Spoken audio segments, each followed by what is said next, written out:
Здруженијето на преведувачи и толкувачи денеска во Куманово ја одржа 10-та годишна конференција. Темата на конференцијата беше здравствените предизвици кај писмените преведувачи и устните толкувачи. Пред присутните зборуваа лекар-ортопед, јога инструктор и психолог. Здруженијето на преведувачи и толкувачи на Република Северна Македонија редовно одржува годишни конференции, значи секоја година имаме годишна конференција.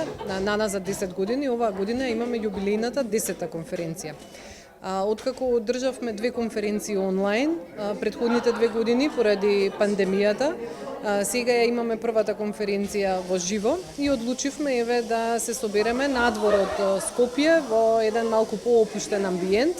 Оваа година конференцијата е посветена на здравието и на професионалните мерки кои што може да ги преземат преведувачите и толкувачите, да се заштитат себе си од професионалните ризици.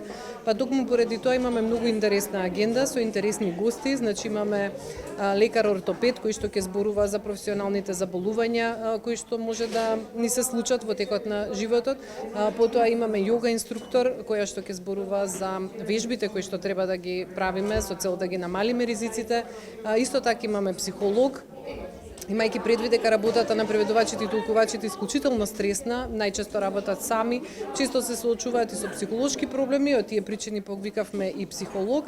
И имаме уште неколку гости кои што на некој начин ќе го заокружат овој циклус на прашања поврзани со здравието и добросостојбата на преведувачите и толкувачите.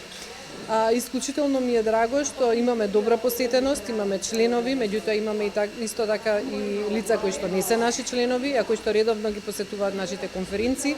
Имаме присуство од факултетите, професори, студенти и мислам дека ќе имаме навистина успешна конференција денес.